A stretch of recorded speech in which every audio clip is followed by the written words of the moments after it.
What is going on, fellas? Finally, end of this weekend. What up? How we doing, Pump Fake Pod? What up? How we doing, my friends? We're doing much better day today than yesterday, but yeah, we're digging out of that hole slowly but surely. Next Saturday we'll be in the green. We'll be in the green again. Oh yeah, for sure. Saturday pretty rough for sure. Wasn't the best day, but today was good. I was sitting at 11-0 at one point, but now ended the night at 14-8. So we'll take it. Up 2.7 units today, or 2.27 units, excuse me. So feeling good. We tap in after the 5-unit loss Saturday. So, but it was pretty bad. I was sitting at 4-10 on Saturday. Then I had a good mid-afternoon slate, then a bad evening, then a good night. So kind of just one of those. We couldn't get the time frames down, Elliot. Good time frames for some time frames were good, sometimes frames were bad, and but 33 and 40 on Saturday. So, but good day. Yeah. How'd you end up, Elliot? 29, 31, and 1. So could have been better, but definitely could have been worse. I feel like the epitome of the day was I thought I was going to maybe break even at the end with San Diego State minus the 4.5 or minus 3.5, up 25, and they blow that. But incredible game. I'll lose money to watch that triple overtime game any day of the week. Incredible game, but that was kind of the epitome of the day. Up 25, could never really get around to it, end up losing that one. So that put me officially under the 500 mark. So 29, 31, and 1. So I would have been 30, 30, and 1, which would have been completely average. But I can't complain. Hey, better day than me. I was hucking though. 73 bets on a 120 game slate. I was a little nervous. I was like, shit, I got a lot of bets out there, but it worked out in the end. But whatever, lost some money. Good day for you. A lot of overtime games, like you said, though. Yeah, a ton of overtime games. Couldn't get one to swing my way. Yesterday was just one of those days where I was just like, whatever, another L, just get back to it. So today was good. Hit a shout out Rhythm Parlay Optimizer, 6-legger, plus 275. Woke up feeling degenny. I was like, fuck it, we gotta do something. So a little 6-leg money line parlay at least hit. I got greedy. I parlayed Tulane and North Texas money line. I was like, that's not good enough. Chicago State plus 7.5. Those fucking guys. I think they missed about 8 consecutive trips under the rim, or all their free throws. It was insane. I knew it was cooked after that, but overall, we're in the green. So I'll take that today after yesterday. Yeah, good day today for sure. We can get into some of the games, but let's talk about Ohio. Ohio, 3/4 court, 2/3 court, money line, bang, comeback. A lot of comebacks yesterday, I felt like, and not really any Trevor, as I think you coined it, not many sharp plays of hits. Providence, that's about it. I'm trying to think of any other big ones, but Providence.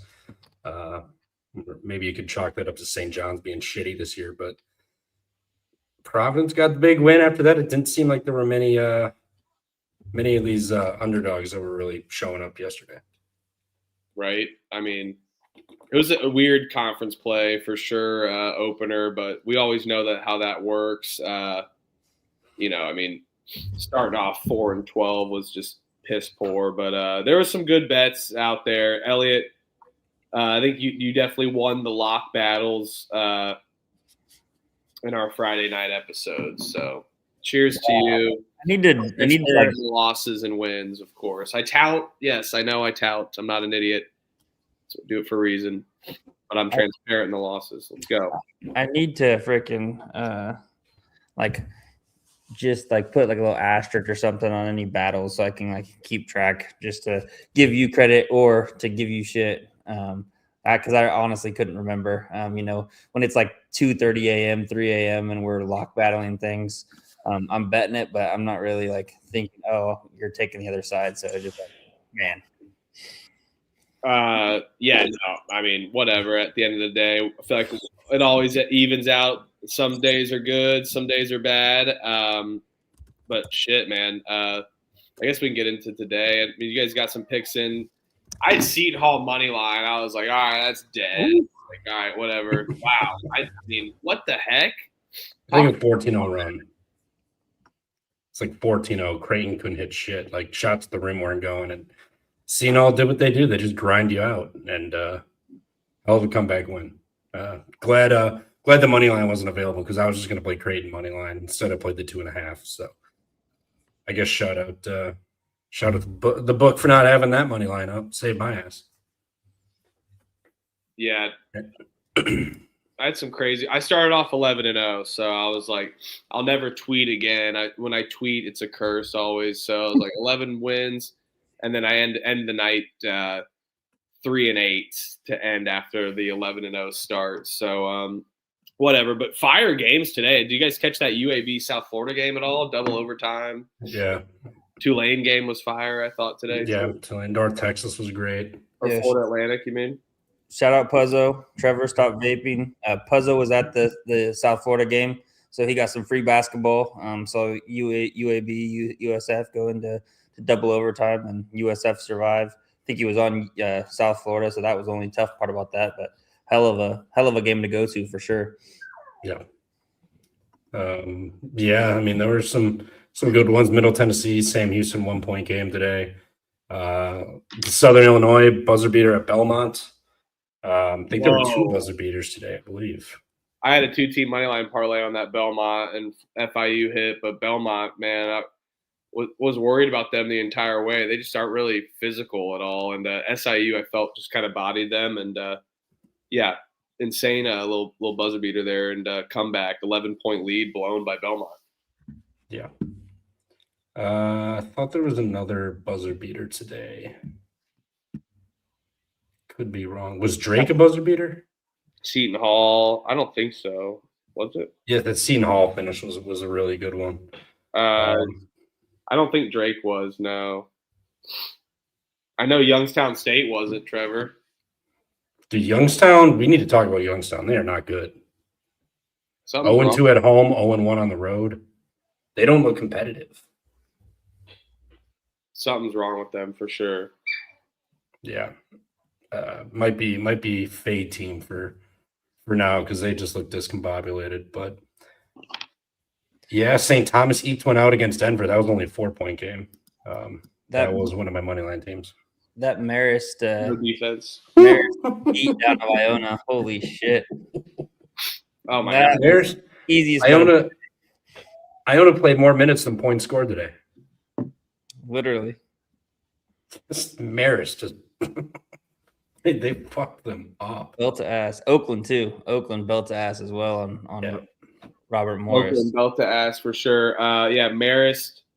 Yeah, I had the 2-team money line parlays. Quinnipiac also hit the 8.5, which I think Rhythm really liked that Quinnipiac play. So shout out Rhythm there.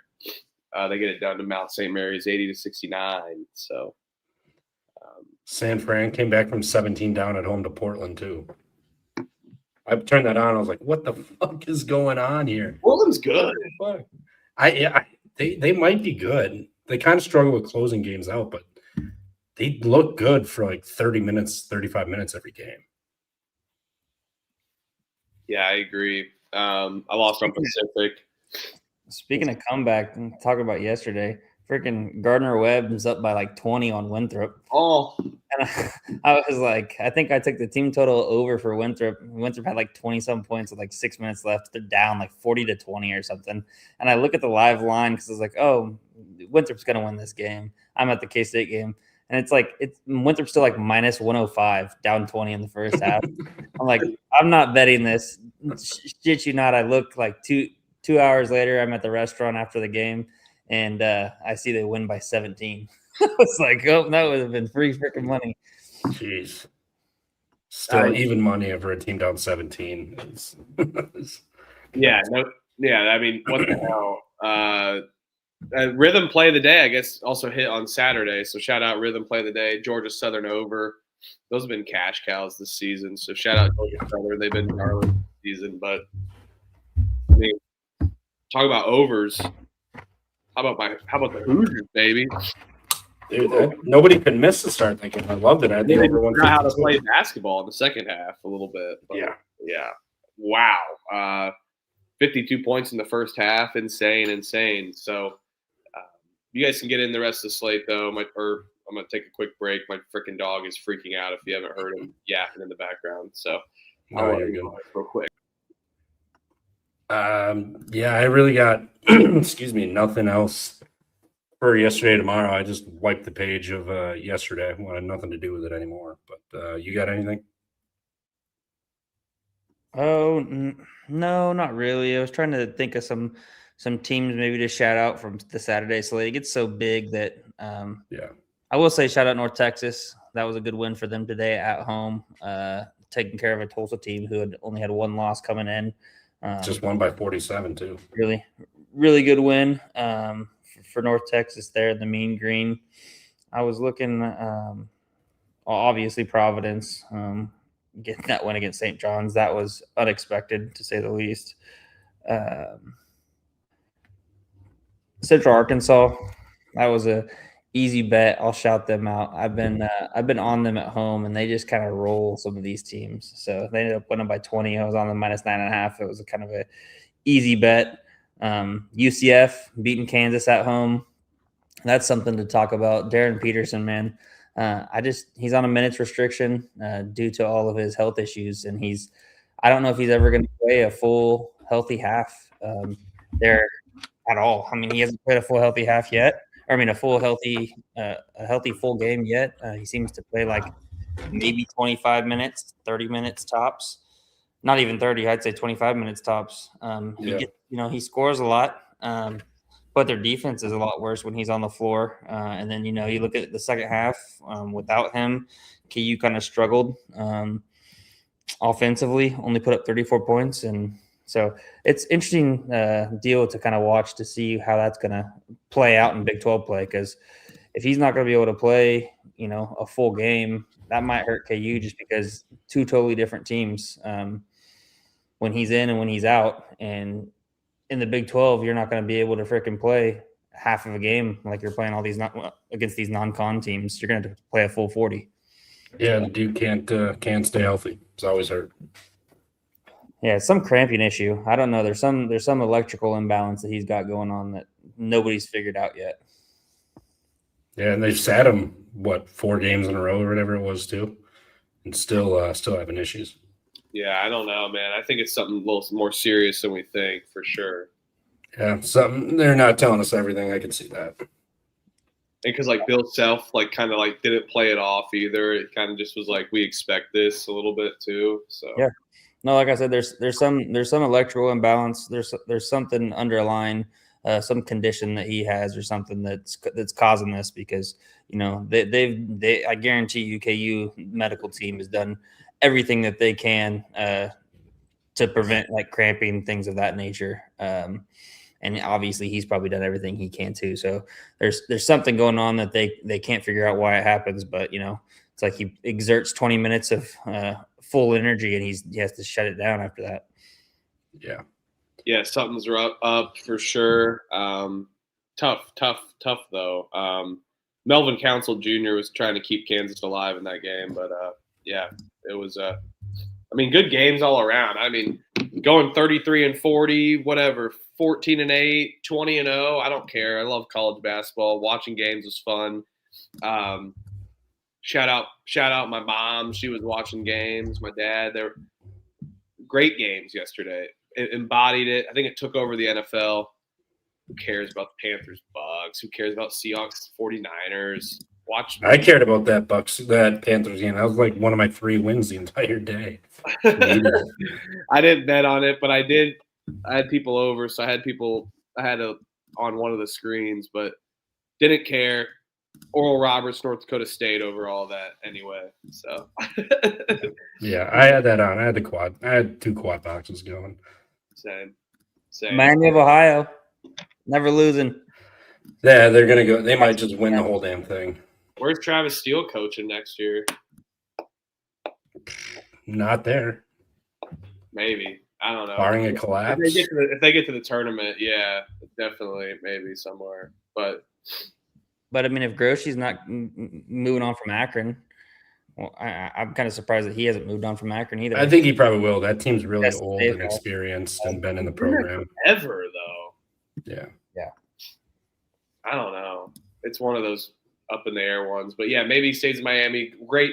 He did a great year last year with them, and yeah, that game was great. I took the under 175.5, got all the way up to 178.5. I'm like, holy shit, Nikes. So yeah. People were expecting that to be like 100 to 90 type of a game. No, not those big games. Just like BYU, Kansas a little bit too. Set 173.5 under. Just feel like in those big kind of games where teams are trying to play up, they kind of step up a little bit on defense for whatnot. But yeah, what a slate of college basketball that was, and I feel like a good turn of the year and just a good start to college basketball conference play. Yeah, it was great. You know, fun day of hoops, not a fun day of betting. Separate the art from the artist. And Trevor, I'm sure you're happy. I think the chat was keeping you in check a little bit on Friday because I say you're an IU fan now, but football that is. But Purdue, though, you were maybe a bit happy Purdue beat Wisconsin. I think he was cheering for Purdue.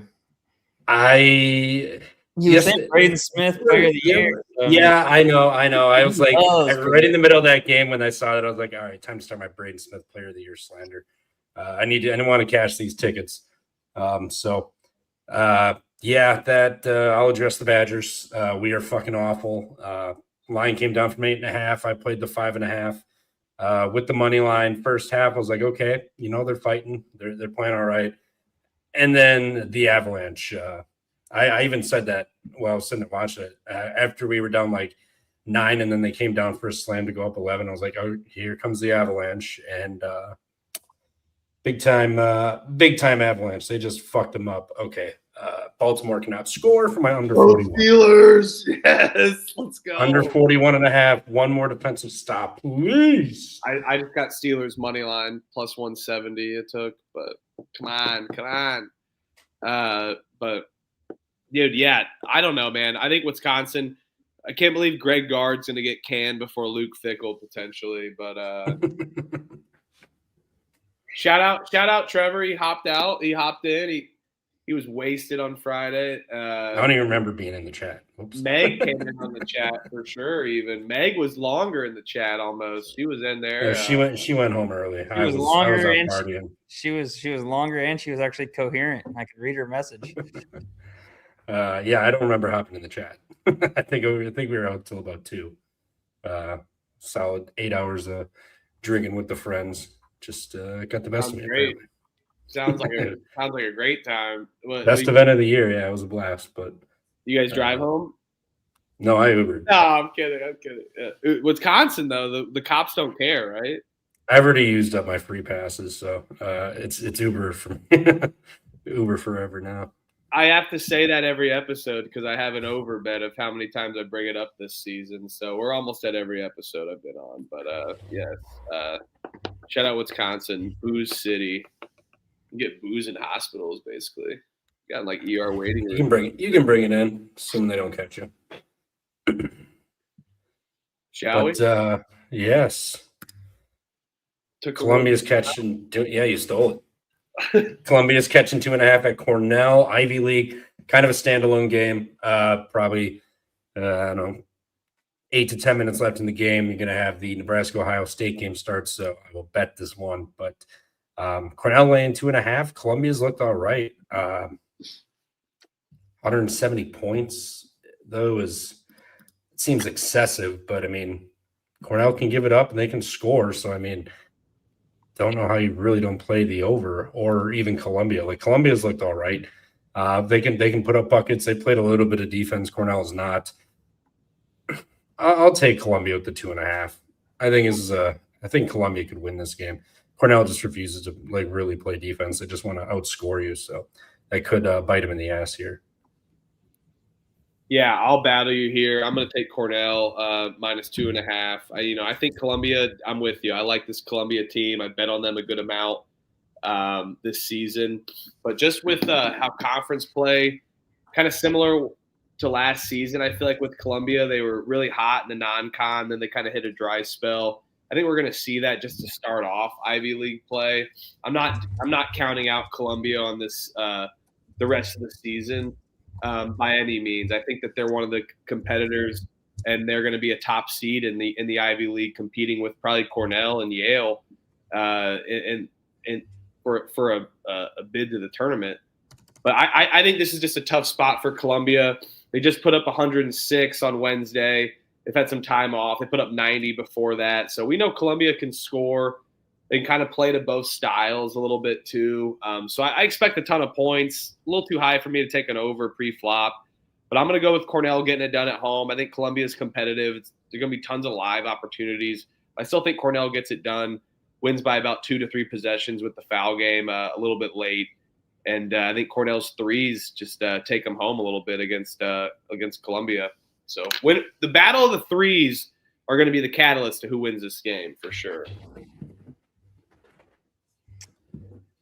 Yeah, I agree. I'll be on Cornell here as well. I like just backing the team at home to kind of open up conference play. Wasn't too good. Looking at all of Saturday's plays, kind of backing the home team. But I think if you would have done it pretty consistently, it would have paid out over the long haul. I just like Cornell offensive, their firepower. They haven't played at home. I think their last D1 home game was against Colgate. They survived that in double overtime, won that by 1. But since then, kind of been on the road. Got a game under their belt on the 2nd of January against the D2. I think that they're just going to kind of overpower them here offensively, outscore them. Last year, it was 100-81, 182. Cornell beat them at home. They also beat them on the road too. So could talk about like a possible Columbia angle with them, losing twice last year to them. But I'll give it to Cornell at home. I'll back them. I feel more confident in that. We battle. Speaking of a battle, Nebraska hitting the road to Ohio State, catching 2.5. I like Ohio State. Nebraska, off that big Michigan State win at home, they stormed the courts. The offense didn't look that great. Ohio State off of the Rutgers scare back home. Fuck you, Pittsburgh. Nice defense, you fucking losers. Great. But yeah, Nebraska hitting the road undefeated. I think they got here. Ohio State at home. That place should be busy. You got an undefeated team coming in here. I know Nebraska's played well, but they hit the road once, beat Illinois. But this is full-fledged conference season. I think Ohio State gets up and gets them. I'll probably just play Ohio State on the money line.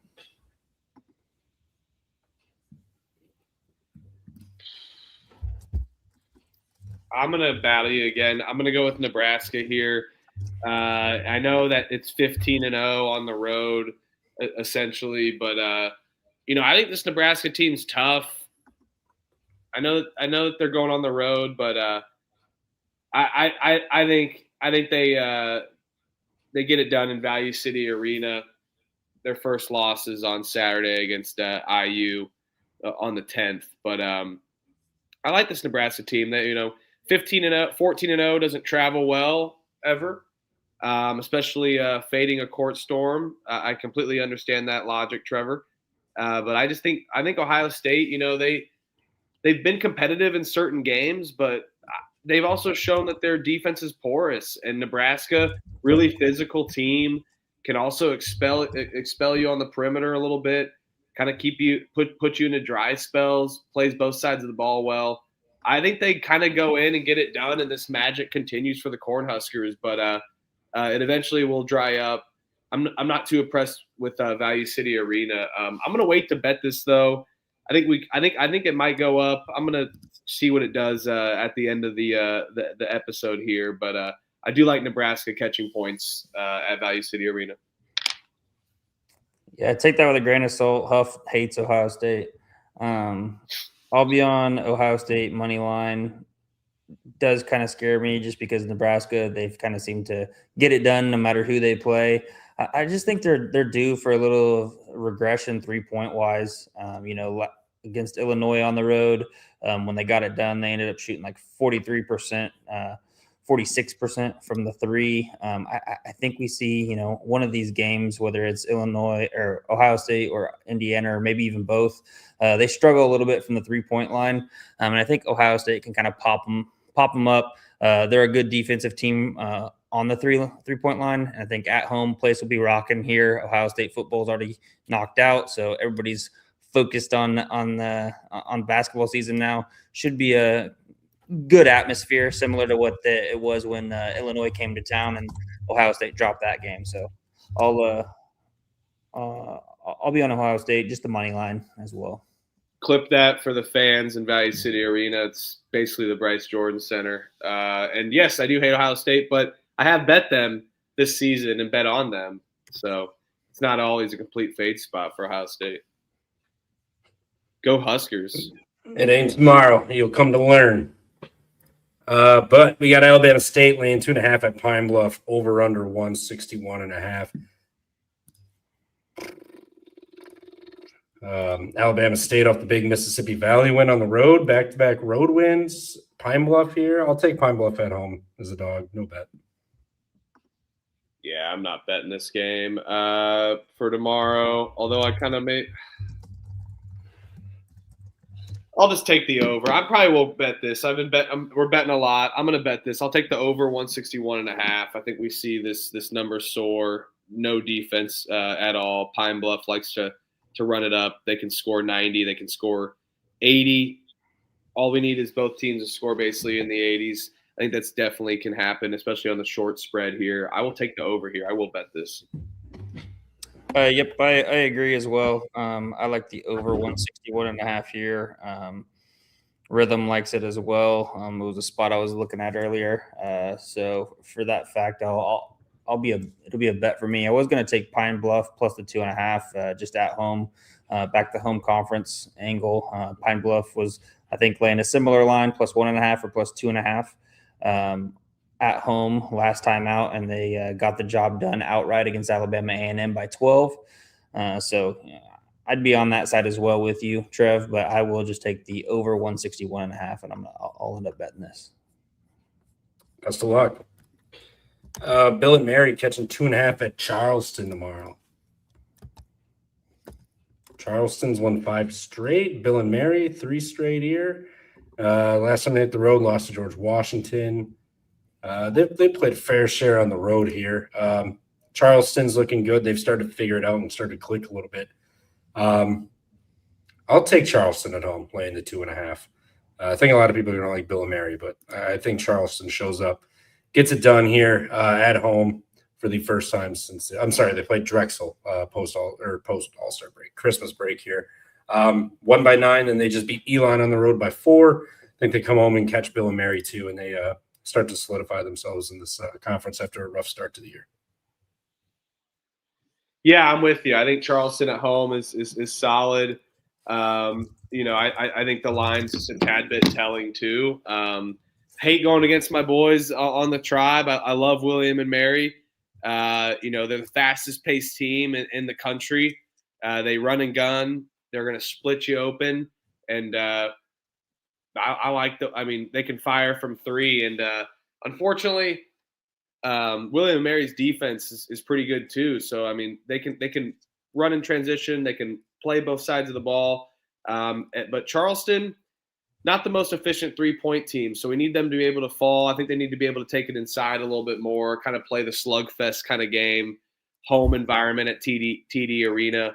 I think we see William and Mary finally lay an egg here. They lost by 13 to George Washington. That was their last loss. They still put up 86. I think if Charleston's able to contain them just a tad bit, just really worried about their defense overall. I think that's why we're seeing the short spread here, and Charleston just not being as good as William and Mary. Something you probably wouldn't have thought 3-4 years ago. But Steelers touchdown, sorry. But yeah, I'm going to go with you. I think Charleston, their size can get it done. if they kind of want to slow William and Marion down, I think that's the key to getting the win. And I think Chris Mack gets it done at home. Give me Charleston. I'm with you here. Yeah, I'm right there with you as well. I like Charleston here at home. Bill and Mary, fast paced, but like you said, Huff, they are a good defensive team, especially from the three.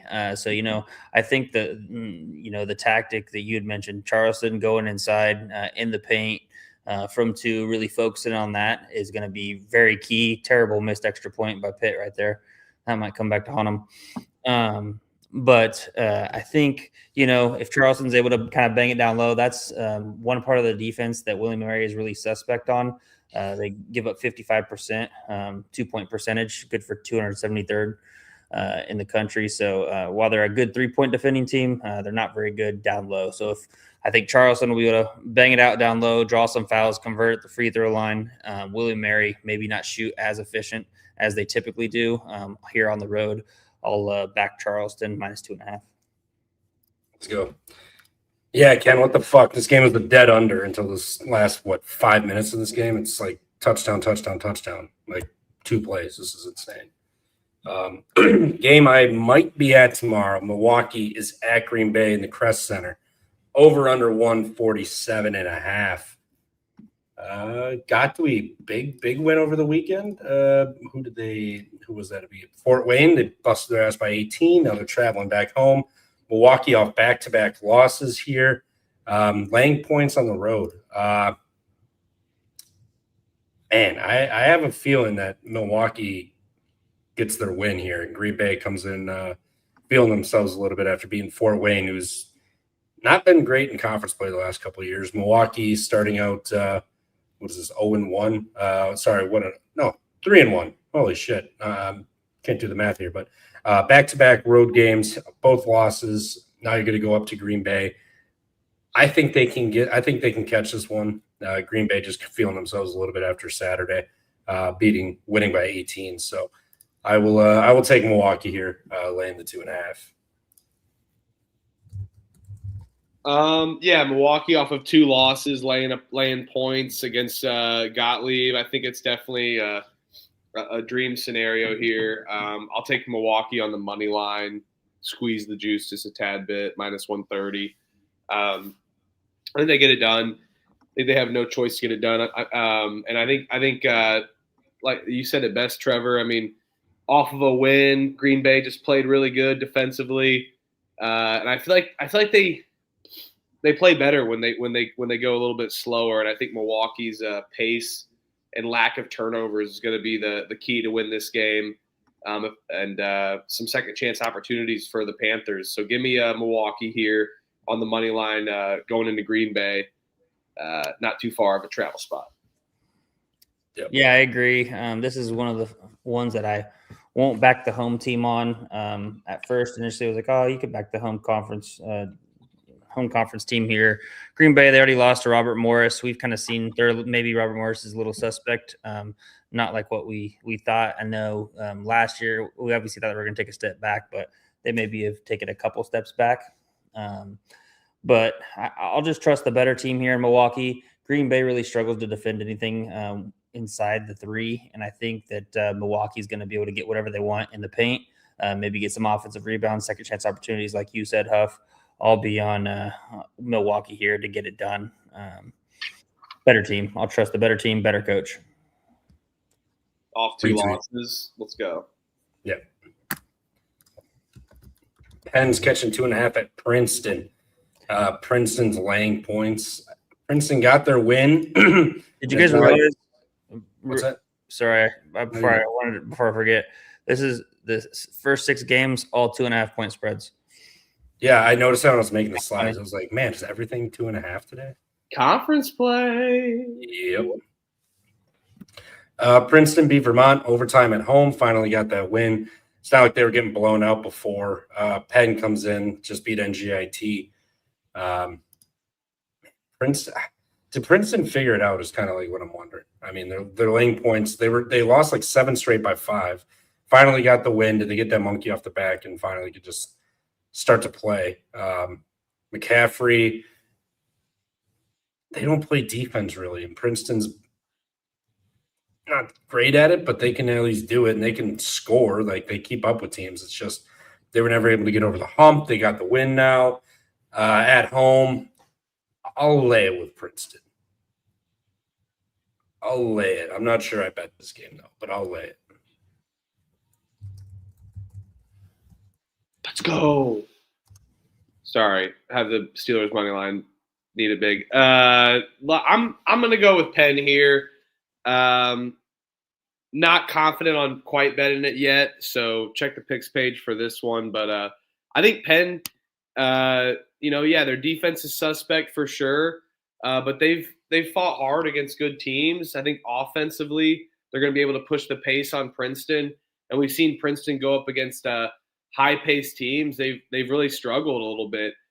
Lately, they've played against really slow style teams outside of maybe Temple.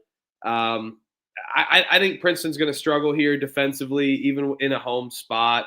That's the only thing that's holding me back, though, from betting Penn right away. So check the picks page for the Quakers if I'm eating Quaker oatmeal for this one.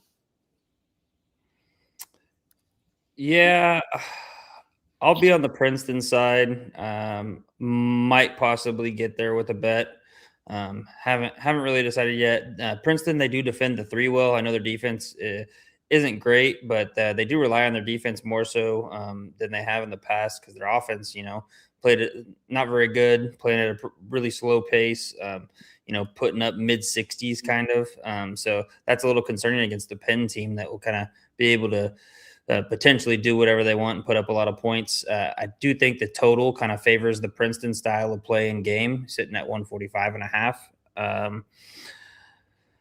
I'll pick Princeton right now. Not sure if I'll bet it. I'll maybe see what this line does. If we get a little bit more so on the Penn, oh my God, no way! What a catch by Isaiah Likely! Holy shit! What a dot too! Holy cow! That was crazy. Anyway, if it goes down, maybe take Princeton money line. If it goes up to like plus 4.5, maybe take Penn, because I do see this being a very close game, especially with the style of play that Princeton plays. And at home, it's hard to fade them. So no bet right now, but I will be on Princeton for right now. Let's go, Elliot. Yeah, picks page for E Money and I. Let's go, Lloyd. Great day. Won 2 major bets, up major units. Really appreciate the show and others. You guys give me some good clarity on these games. Appreciate you, Lloyd. That makes us very happy, and that's what we're excited to hear. And I think that's just some great motivation for us. And I know that's what we love to do. We love the community around here more than anything. Yes, sir. Nice hits. Lamar laying 1.5 on the road at Seal. Line a little stanky. What's so stinky about it? I don't know. If Lamar laying points on the road, I don't know. Seal is nothing impressive in my opinion, and I think Lamar comes in. Kendrick Lamar is coming in hot here. We're gonna get a road win potentially for against Sela. I think Sela defensively is horrible. They have a lack of offense as well to tack that on. I think Lamar laying points on the road is interesting, but I don't think the road is anything special for Sela, like I've been saying. So, and I think Lamar is the better team. They've caught a little bit fire. I mean, two of their last 3 they've won in conference play. The loss was against McNeese. I think this is a good way for them to kind of turn it up and finish in the top half of this Southland and get projected to be there. So it's a big one for Lamar. I think they know that too, and it's one that they can easily steal versus other games in the Southland on the road. So give me Lamar. I think they're going to play very aggressive here. I'm going to take them on the money line. Kendrick Lamar, let's go. kind of like Sela here. I mean, Sela's been bad. Loses to 4 straight. He missed it. Let's go. Let's go. Draft pick for the Ravens. Oh, holy shit. Holy shit.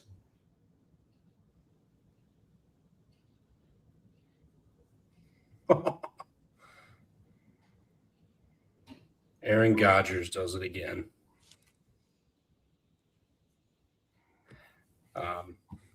Dude, they had him in the playoffs. It was a script. That's why I bet the Steelers money line. Had to get Aaron Rodgers in the playoffs. I was going to, and I saw Trent was on it, so I just took the under. I didn't even see Trent was on. I muted that guy, but I just don't even want any of that noise from Trent there. But yeah, that is a death sentence normally. But that thing was fading right. Woo-wee! Sorry for the interruptions. I was going through the comments, and I'm not a comment reader on our shows. I don't care what people think of me. I know that people don't like me, but they're like, no to interrupt people. I don't mean to interrupt. I don't like to get the show. I'm not a football talker on here normally, but yeah, I had Steelers money line big. That was fun. What a game. So sorry. Go Lamar money line. Yeah, I'll take Sela. 1.5 loss, 4 straight, small spread at home. Show up and get this done. Bounce back. Yeah, this one's tough for me. Sela, they've lost 3 straight conference home games. Started out conference play 1-4, so they're going to be really desperate here. I think it's a get up spot of all get up spots for them after dropping their first 3 games at home. But man, I mean, they lost to Northwestern State at home, lost to East Texas A&M at home. Lamar's definitely better than both of those teams.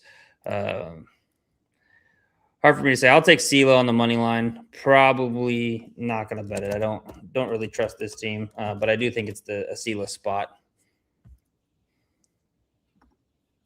Yeah, let's. I might bet that. We'll find out. Oregon's laying 6.5 at Rutgers, over under 141.5. Oregon just had the big win at Maryland. Kind of just dominated from the get-go. Rutgers showed up against Ohio State. Under 152, lost by the hook, but Rutgers still showed up and gave them a game. Are they going to bounce back here? Is Oregon going to win both of these road spots here? I don't know. I kind of think Rutgers is live in this one, to be honest. Kind of want to play Rutgers and Rutgers money line. Back the rack one more time. Oregon haven't been incredibly impressed. He beat a Maryland team that's completely new with a first-year head coach. Not sure how, good win. Obviously, it's on the road in the Big Ten, but still, given those circumstances, kind of like Rutgers. But it's always scary to back Rutgers to actually show up and do good things. Yeah, not really confident in this game. I mean, this is the rack that we're talking about, Jersey Mike's, whatever it's called. So always happy to be that and ride that. But, they haven't impressed me at home this season. Haven't felt like it's the same. This is kind of one where I need to see it. You got Oregon on it, like you said, Trevor, a great point. 2-day roads or 2-game road stretch. Are they itching to get back? I think there's a lot of variance in this game. So if I had to pick one, I'll take the home team, but I'm not going to fall for the soup and bet on Rutgers. No bet for me. Yeah, I think Rutgers is probably, like the chat's saying, one of the worst Power 5 schools, if not the worst Power 5 school, Power 4 school. So hard for me to feel confident in a bet here. I will take them plus the points. Hasty Shellstad, he's been back for a few games now. Can't remember how many games he's been back, but he actually didn't play against Maryland. But he played 33 minutes against Omaha, but then didn't play against Maryland. So I'm not quite sure what that is, what that was about. Anybody know in the chat?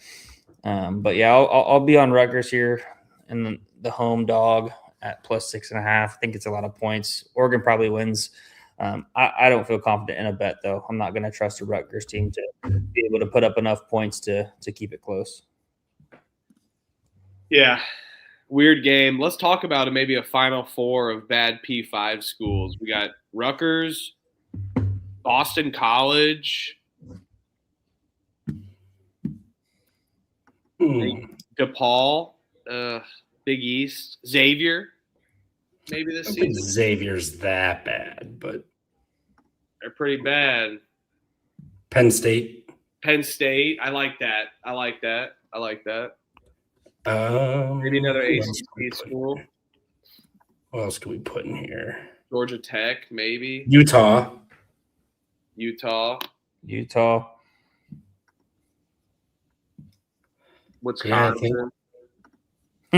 Yeah, you could actually. That's not even a bad argument to be Oh, honest. Marquette. Yeah, Danny Dumbshit for Marquette. sure. Marquette. Yeah, that's a good one. Yeah. Well, we got some Selection Sunday. Maybe we got to do for another episode a Selection Sunday of bad final, the worst of the worst bracket. I love that. If you win that, then you're technically not the worst. So Technically speaking. Yeah, I would say Marquette before DePaul, to be honest. I'm with you on that, bud. I love that. Yeah. I think DePaul's the best of those teams. Yeah, I like Marquette. I think Marquette, Boston College, Rutgers, Utah. I think that's I pretty. like that. pretty I solid. like that. Rutgers and Penn State. I think they should be like Penn State. Oh, man. no, we do a conference tournament, like a buy-in, play-in game. Rutgers, Yes. Penn State, Boston College versus Georgia Tech. Georgia Tech. Like we saw last Saturday. Utah versus Marquette. No, you got to do big. I mean, you trying to find a Big 12 or no? maybe West Virginia, and then I don't know. Yeah. Then we do Xavier, DePaul, or Marquette. Yep. Love it.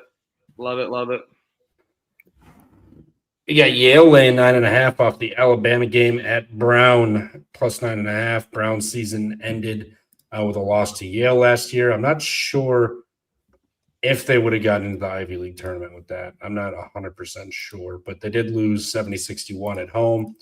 Now you got Yale coming off of that Alabama game loss. I know it's double digits here, but is Yale going to get up for this game and bounce back, or are they going to be just gassed from the Bama game, traveling and playing today?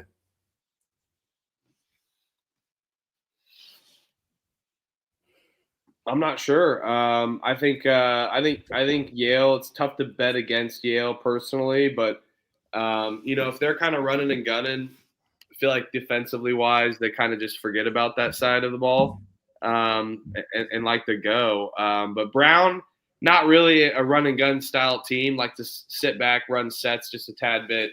But I think Brown at home has potential here. I like this team. I think Brown defense is their strength more than their offense. They defend the three super well, which I think that's what Yale does almost best in the country, and they're super efficient. Yale doesn't miss a ton of shots. I think if Brown can semi-contain them, we see them get even a backdoor opportunity if they're getting blown out, or they're going to play them super tough wire to wire. So I actually like Brown at home here.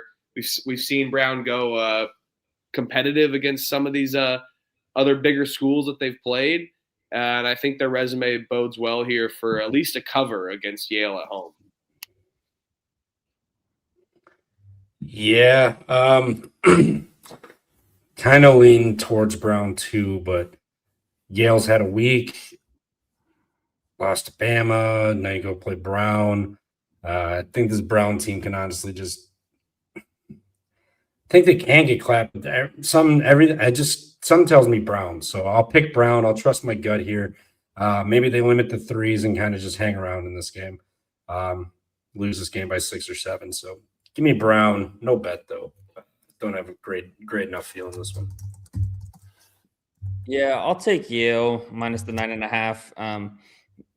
This might turn into possibly a system play for me here.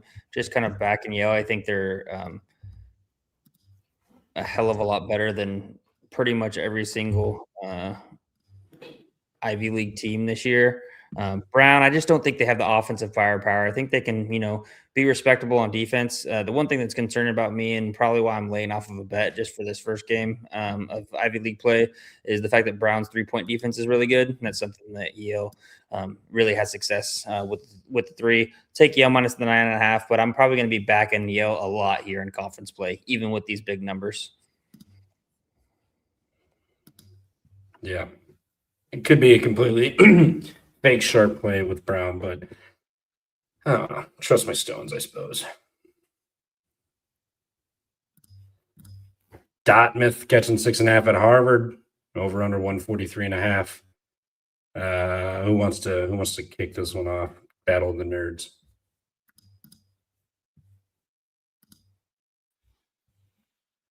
Yeah, good assist there, passing this one up.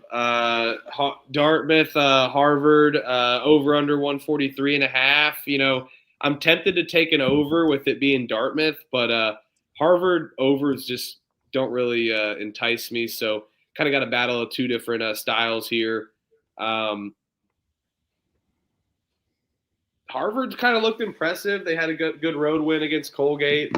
I think that they can definitely potentially spoil Dartmouth. Another team that Dartmouth really good, decent non-conference. I feel like they similar to last year, and then they kind of just laid it off. But we're okay. I'm in between both these games because Harvard just had a big win on the road. Now they're coming back to play Dartmouth. I think Dartmouth can keep it close with their offense, but I don't feel confident really in it. So this will be a no bet for me. But I'll take Dartmouth, the mean green. Yeah, I'll take Dartmouth too. Harvard off the Colgate road win back home here. Dartmouth can hit the threes. If the threes are falling, they'll hang around. If not, it's going to be a long day. But I'll believe in Dartmouth, and I'll fade Harvard off the road Colgate win. Yeah, I'll take Dartmouth here as well.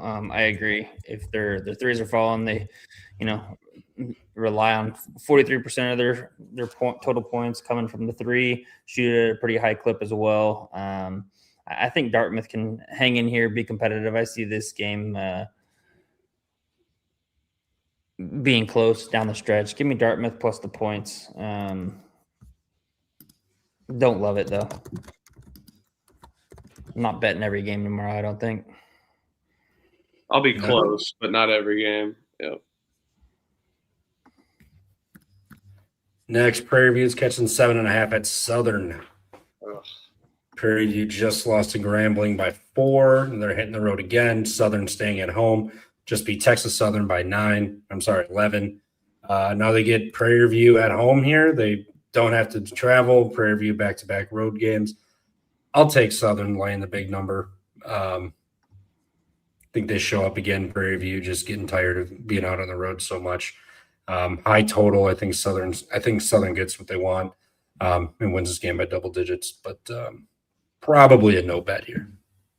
Yeah, I have to agree with you here, and I wasn't really going to bet this at all, but Rhythm likes Southern minus 7.5. It looks like their model wants to lay it with Southern as well.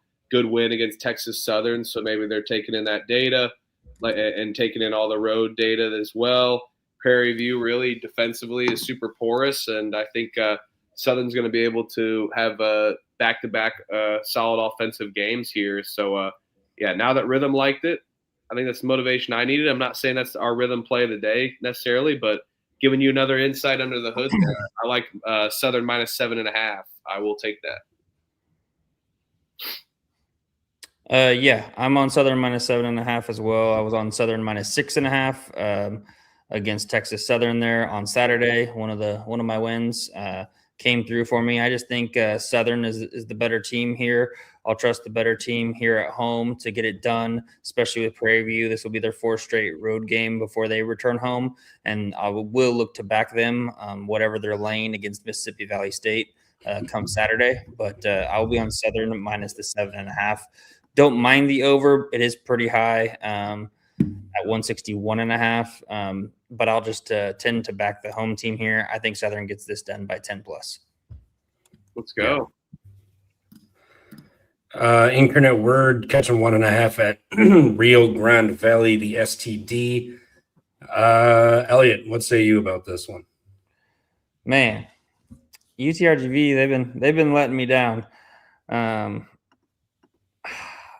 want to trust them here at home, especially with the fact that they've lost 3 straight home games. Now it's their 4th home game, but now it's their toughest opponent yet so far here at home against Incarnate Word. 1-4 in conference. You've got Incarnate Word 3-2. They've kind of struggled on the road, though. Lost to Nichols and New Orleans to start out conference play there away from home. I'll take UTRGV on the money line, but I don't want to. I don't think I'm going to bet this game. It scares me that I thought that RGV would have been better, but they've dropped 3 home games. Kind of concerning to me. I hope they bounce back and get a good win here, but I don't trust it enough to make it a bet. But I'll be on the RGV money line. Incarnate Word is better, Ken. You're correct. Infinite Word hasn't hit. Oh, go for it. No, you got it, brother. Infinite Word hasn't hit the road yet. Since the Christmas break, they played Sealy, Houston Christian at home. They haven't won a road game yet this year. I know they played Colorado State, Indiana, but Nichols, New Orleans both lost outright. Then they lost to TCU. So when they've hit the road, they've played some tough teams, but still lose to Nichols in the conference, and then you lose to New Orleans in the conference too. Haven't won a road game. You've been sitting at home. RGV, 4th straight home game since the break. I think they want to get a win here before they hit the road for 2 here at Texas A&M and Northwestern, or East Texas A&M and Northwestern State. So I'll back RGV one more time. If they can't get it here, they may just be horrible and be an auto fade. Yeah, I'm with you here. I think this is the last time I would take Rio Grande Valley. 3 wins in a row, IDub, 3 straight losses for RGV. Now we got RGV laying points again. The books are trying to get this right. Maybe the books are saying this is the last time we'll lay points with RGV at home as well too. So yeah, give me the Vaqueros here. Let's do it. Stephen F is catching 10.5 at McNeese. I really want to bet Stephen F. Really want to. McNeese back home again. They played Lamar on Friday. Stephen F has been good, though. I mean, they've been playing good defense. They're 12-2. Their losses are Fresno on the road and Arlington on the road. They've won 3 straight road games in the conference here since the break, and now they're playing McNeese. The last one was at Silas, so they're staying in the state, so maybe not a crazy travel spot, but 10.5 feels like a lot. This is a Stephen F team that can really contend with them, I think, in the conference here and bang with McNeese. So maybe it's a little baity to take all these points, but I'll take the 10.5 with Stephen F. I think McNeese wins, but I think Stephen F can at least hang around in this game and make it interesting with their defense. Yeah, I like McNeese on the side here a little bit. I think McNeese at home, I don't love laying this many points. Stephen F. Austin, though, 7 wins in a row. They're 5-0 in conference play. So this is a big game. And now we're getting the books kind of just being like, yeah, McNeese lay double digits, of course. So not my favorite to say the least, but if I had to pick a side, it's going to be McNeese. I think the over is actually in play here. I know that it could be steaming over and then it's a huge dry spell and tons of defense here. But we're sitting at 141.5. We've already seen the total go down a little bit, so I'm going to fade that movement and take the over. A lot of these teams that just don't score as much, I've taken a little bit of their overs on a lower spot. It's worked out pretty well, like New Mexico State and Missouri State today. So I like this. I like that over spot. I think it's a little bit low. I think we see both these teams in the 70s, or even if McNeese drills them and covers, they should score enough to hit that over. So, but yeah, I'm gonna wait to bet that over. See what the line movement does. I think we're gonna see it drop just a little bit with how both defenses play. I see 141 on FanDuel, but it's gone up to 143 on DraftKings. Just FYI. But I'll be on Stephen F. Austin here plus the points. I do think it's too many points here. I struggle because McNeese in these big kind of get up games, they seem to just lay it on them and kind of prove that they're the best team here in the Southland when it comes to these games. But I really think that Stephen F. Austin has a very talented squad this year that could pose a little bit of problems for McNeese.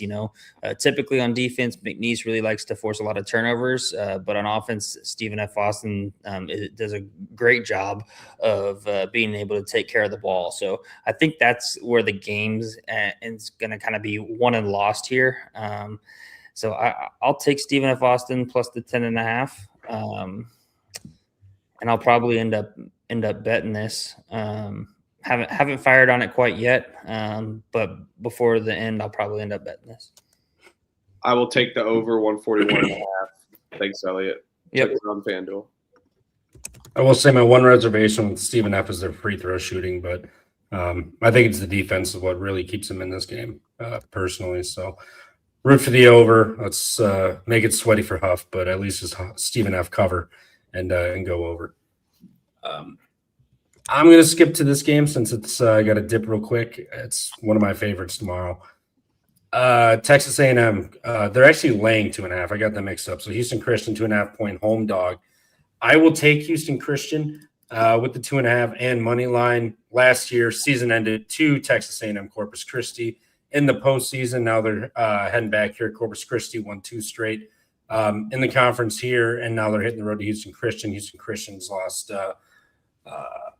5 straight games. They're back home after 3 on the road.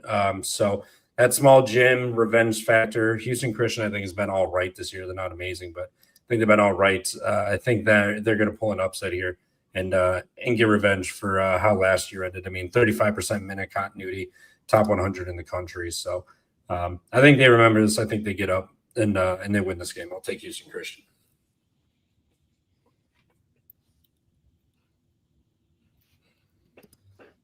We'll save. You want to do another one before you get out of here? Sure. You want to do the bigger one? Sure. Oh.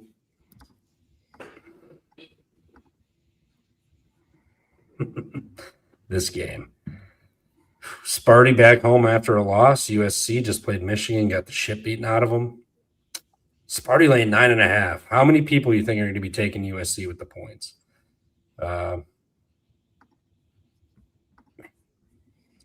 It's a lot of points, though, but USC, man. This line, I almost want to lay it with Michigan State that they're going to fuck them up after that Nebraska loss. Back home here, USC just played a really physical Michigan team. They could be a little beat up here. Sparty back home off of a loss. They play extremely physical too. This could just be a long day for USC, not getting open shots, not getting clean shots here. And Sparty playing pissed off with a full house, no students back and everything. I'll lay it with Michigan State. This line feels telling that it's just going to be a bloodbath. And USC has a rough time in the state of Michigan this week. So give me Sparty laying the 9.5. They're going to get this done. All right. Trevor, round robin. Love it. Hit another one before you get out of here. Yeah, he hasn't sent the email, so I got time. All right. Yeah, I'm with you on Sparty. I'll take Sparty here. Might as well just go ahead and dive into this one, I guess. But yeah, I'll take Sparty here. This is a classic spot here off of a loss. Now we're getting Michigan State. You know, this line's already jumped up a little bit too. So one of my favorite bets is Tom Izzo off of a loss. So one of my favorite bets today is Michigan State to cover. I think maybe we're going to see a massive jump right away. They're up big. Then they kind of go on a lull, but they still gets done, and we get the cover. Give me Michigan State at home in the Breslin Center. Yeah, I'll take Michigan State. I'm seeing basically kind of 10.5s across the board now. even some 11s, 11 and a halves. So if you like USC, maybe just wait to bet this because I think it's going to continue to go up. But I like Michigan State here on the bounce back. USC, got their ass kicked by Michigan. I think it's not going to be 30 points, but I do see it being a double-digit win for Michigan State here. So they respond and get it done at home. I'll ride Michigan. Let's go. Squad ride. Pump fake, baby. We're all taking 10.5. Is that what we got? Is that what it's? It's not open for me yet. So 10.5. Yeah, I'll take 10.5. Let's go. All right, let's do it.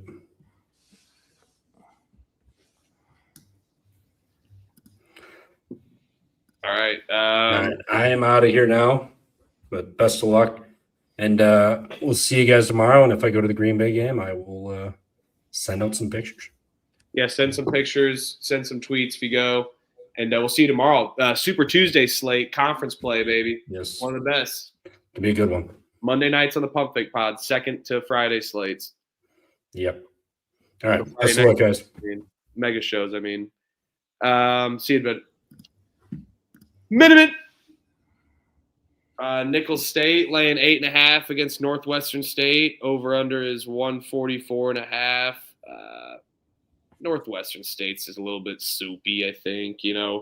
I'm not a big fan of them at home or especially on the road. I think Nicholls State, a team that really battled themselves early with their schedule, and I think really prepared them well for Southland play, and that's why we're seeing them at 5-0. Regardless, maybe they played an easier schedule in their conference, but 5-0 is 5-0 in conference play. I think it continues solid at home. I really do like Nicholls for sure to get it done. It's already down to 8.5 some places, but I'm actually going to take the team total under for Northwestern State. I think the way Northwestern State's style of play, tempo-wise, is not going to be great. And, Nicholls' defense isn't anything to write home about maybe on paper, but with their resume of who they've played, they've stepped it up defensively in conference play, holding East Texas A&M to 58, Grande Valley to 69, Christian to 64, Word to 67. I'm going to take the team total under here for Northwestern State, under 68.5. Yeah, I'm just going to lay it with Nicholls here, minus the 8.5. I think they get this done by double digits. I think the really glaring issue for me is Northwestern State doesn't like to take care of the basketball, and Nicholls really forces a lot of turnovers. So I think you're going to see a lot of runouts, easy buckets in transition for Nicholls here. I think they get it done at home, and then they go on the road to New Orleans and McNeese coming up. So those should be two solid games. But, yeah, I agree. I think, they tested themselves early. Kind of sent themselves through the gauntlet on that first, 7 straight road games. But now it's, they're reaping what they sow. And I think they'll continue to do that here against another kind of lower tier team in the Southland before they kind of take a step up in competition here next weekend. I love it. All right. Grambling State laying 6.5 against Texas Southern. Over unders 145.5. Southern off of a no cover and loss, as you mentioned earlier, talking about Southern with no Texas in front of it. Now we got a Grambling State team who has been pretty solid, to say the least, sitting at 7-7. Did okay in non-conference play, and has a conference win already under their belt. Now they have a home team. I like that Grambling can get to the line a ton. Texas Southern fouls a good amount. I think that this could definitely lean them to get the cover here. But I'm not going to bet this. I think this is going to finish right around 2 to 3 possessions with Southern off of a loss. But I would have to lay it with Grambling if I had to pick one. But I'm not going to bet this.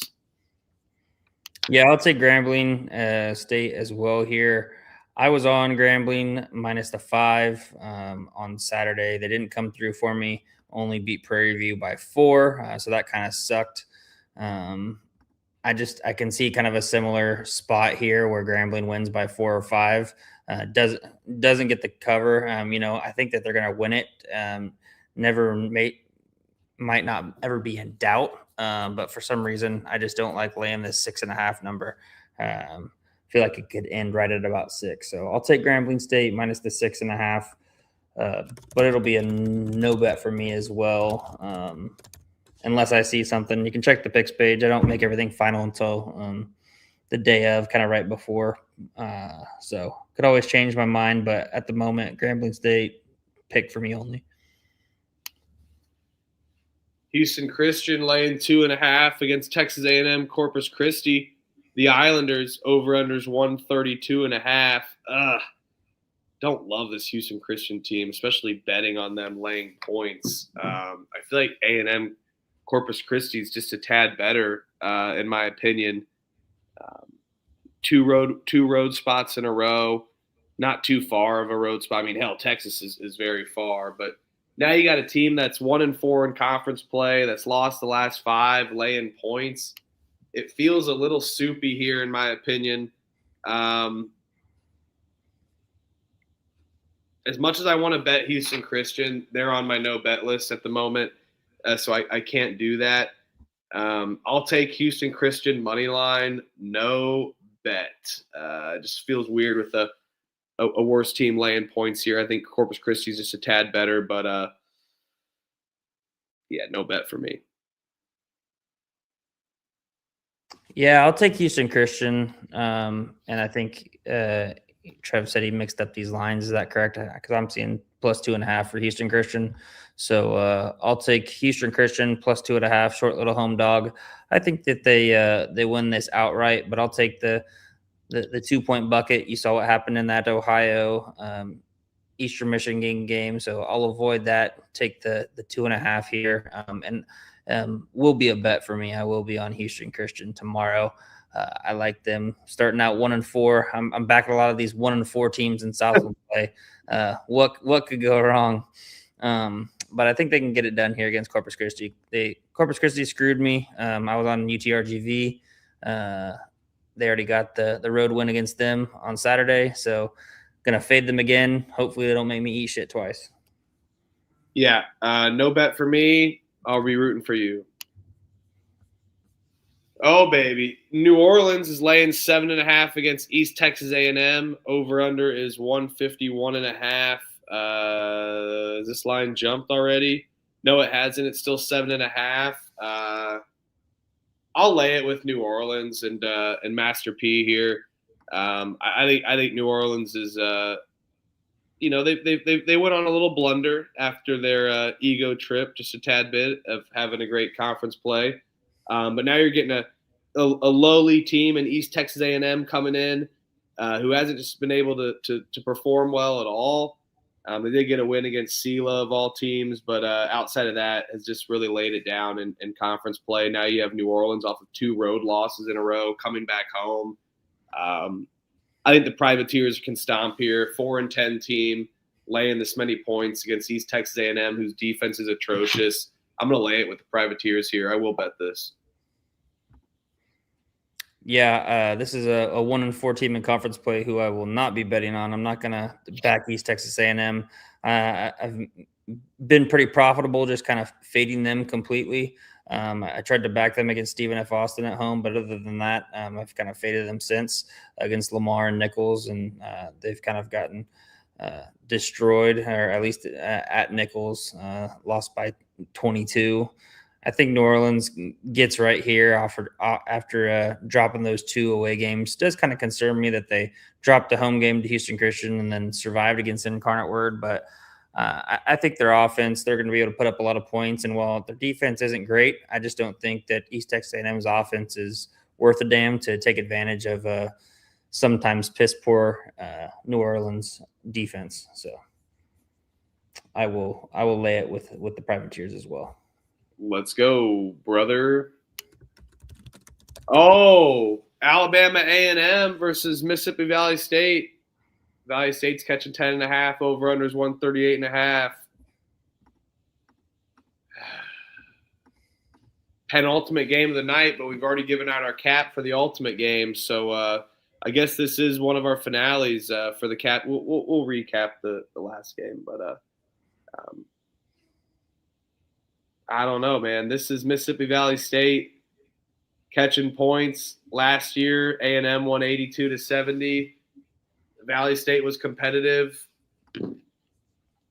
I'll back my team of Mississippi Valley State that I love very much, but I won't back them enough to show too much gratitude and love. No bet for me. More power to Mississippi Valley State and the Delta Devils. I think A&M doesn't play super physical.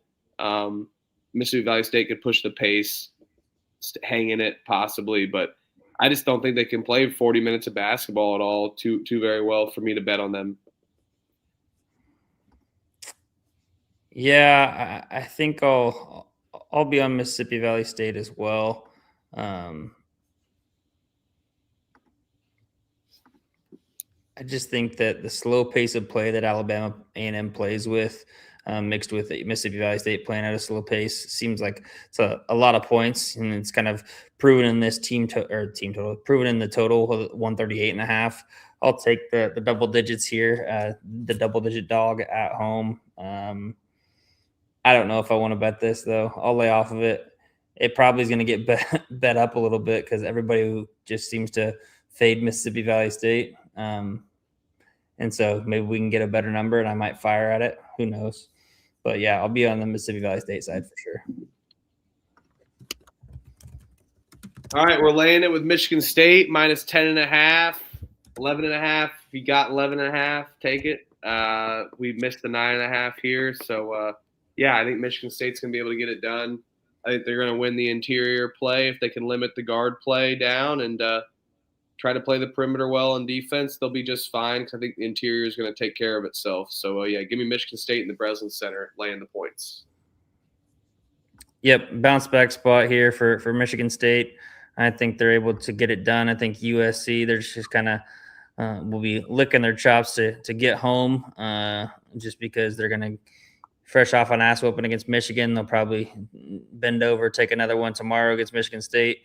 And then I guess they stay out and play Minnesota next. So maybe they bounce back and play a competitive one in the barn on Friday before they return home for a 3-game home stretch. But yeah, I just think Michigan State, they're going to come out ready to play. Place is going to be rocking. Michigan State's going to respond after that tough loss to Nebraska on the road. I just think that it's not a great spot for USC. So lay it here.